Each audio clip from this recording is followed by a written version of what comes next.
నేపాల్లో ఇప్పుడు ఒక నవశకం ప్రారంభమైంది. యువరక్తంతో ఉరకలెత్తుతున్న ఆ దేశ కొత్త ప్రధాని బాలెన్ షా తనదైన శైలిలో పరిపాలనను పరుగులు పెట్టిస్తున్నారు. ఒకవైపు దేశీయంగా దశాబ్దాల కాలంగా పేరుకుపోయిన కుళ్ళిన రాజకీయ వ్యవస్థను ప్రక్షాళన చేస్తూనే మరోవైపు పొరుగు దేశాలతో దౌత్య సంబంధాలకు పదును పెడుతున్నారు. ప్రధాని నరేంద్ర మోదీ ఇచ్చిన ప్రత్యేక ఆహ్వానం మేరకు బాలెన్ షా త్వరలో భారత్ లో పర్యటించబోతున్నారు. ఇదే సమయంలో నేపాల్ ముఖ చిత్రాన్ని మార్చేసే 100 అంశాల ఎజెండాను ప్రకటించి అందరినీ ఆశ్చర్యపరిచారు. విఐపి కల్చర్ ను బ్రేక్ చేస్తూ విద్యా సంస్థల్లో పాలిటిక్స్ ను నిషేధించారు. ఇలా పలు కీలక నిర్ణయాలు తీసుకుని తన మార్క్ పాలిటిక్స్ ను నేపాల్ ప్రజలకు చూపిస్తున్నారు.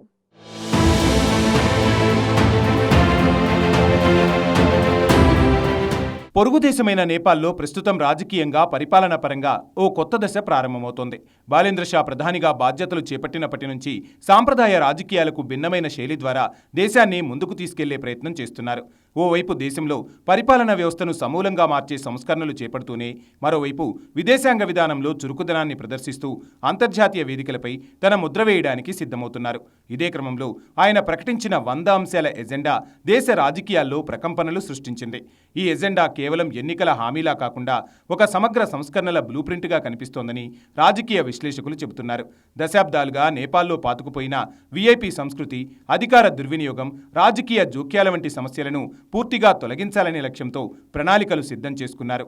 ప్రభుత్వ వ్యవస్థలో పారదర్శకత పెంచడం, పనుల వేగాన్ని పెంచడం కోసం మంత్రిత్వ శాఖల సంఖ్యను తగ్గించడం వంటి కీలక నిర్ణయాలు తీసుకున్నారు. ఈ నిర్ణయాలు సాధారణంగా తీసుకునే వాటికంటే చాలా విభిన్నంగా ఉండటం వల్ల రాజకీయ వర్గాల్లో చర్చకు దారితీస్తున్నాయి.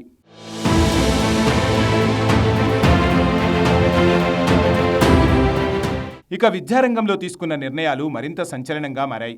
విద్యా సంస్థలు రాజకీయ జోక్యాన్ని పూర్తిగా నిర్మూలించాలన్న ఉద్దేశంతో పార్టీ అనుబంధ విద్యార్థి సంఘాలను 90 రోజుల్లోగా రద్దు చేయాలని ప్రభుత్వం ఆదేశించింది. వాటి స్థానంలో వాయిస్ ఆఫ్ స్టూడెంట్స్ అనే స్వతంత్ర ప్రతినిధి వ్యవస్థను తీసుకురావాలని నిర్ణయించింది. దీని ద్వారా విద్యా సంస్థలు రాజకీయ వేదికలుగా కాకుండా కేవలం అభ్యాస కేంద్రాలుగా మారాలనే లక్ష్యంగా పెట్టుకున్నారు. విద్యార్థుల్లో ఒత్తిడిని తగ్గించి వారికి మెరుగైన విద్యా వాతావరణాన్ని అందించాలనే దృష్టితో ఈ సంస్కరణలు చేపడుతున్నట్లు ప్రభుత్వం చెబుతోంది. సామాజిక సంక్షేమం విషయంలో కూడా బాలెన్ షా ప్రభుత్వం దూకుడుగా ముందుకు సాగుతోంది. నిరుపేదలకు ఉచిత వైద్యం అందించడం, మహిళల భద్రత కోసం ప్రత్యేక రవాణా సదుపాయాలు కల్పించడం, ప్రభుత్వ సేవలను వేగంగా అందించేందుకు డిజిటల్ వ్యవస్థలను ప్రవేశపెట్టడం, ఇటువంటి చర్యలు ప్రజల్లో విశ్వాసాన్ని పెంచుతున్నాయి. ముఖ్యంగా మహిళలు, యువత, మధ్యతరగతి వర్గాల మద్దతు ఈ ప్రభుత్వానికి బలంగా కనిపిస్తోంది.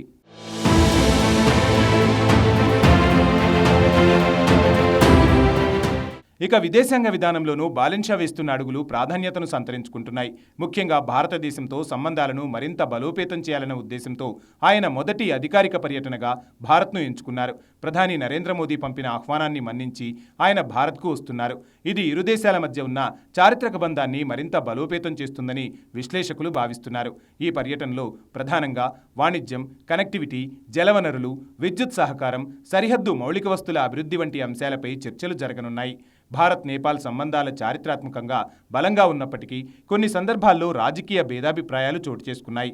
అలాంటి పరిస్థితుల్లో బాలెన్ షా తీసుకుంటున్న ఈ దౌత్యపరమైన అడుగు ఇరు దేశాల మధ్య నమ్మకాన్ని మరింత బలపరిచే ప్రయత్నంగా నిపుణులు భావిస్తున్నారు. నేపాల్ ఒక చిన్న దేశమైనప్పటికీ దాని భౌగోళిక స్థానం కారణంగా భారత్, చైనా వంటి పెద్ద దేశాల మధ్య కీలక పాత్ర పోషిస్తోంది. ఈ నేపథ్యంలో సమతుల్య విదేశాంగ విధానాన్ని అనుసరించడం చాలా అవసరం. బాలెన్ షా ఈ విషయంలో జాగ్రత్తగా ముందుకు సాగుతూ అన్ని దేశాలతో సమాన దూరం పాటించే విధానాన్ని అనుసరించే అవకాశాలు స్పష్టంగా కనిపిస్తున్నాయి.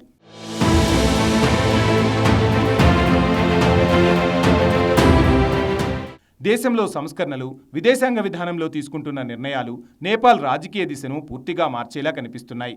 అయితే ఈ మార్పులు అమలు దశలో ఎలా ఉంటాయి, రాజకీయ ప్రతిపక్షం ఎలా స్పందిస్తుంది, ప్రజల అంచనాలను ప్రభుత్వం ఎంతవరకు నెరవేర్చగలదు అనే ప్రశ్నలు కూడా అంతే కీలకంగా మారాయి.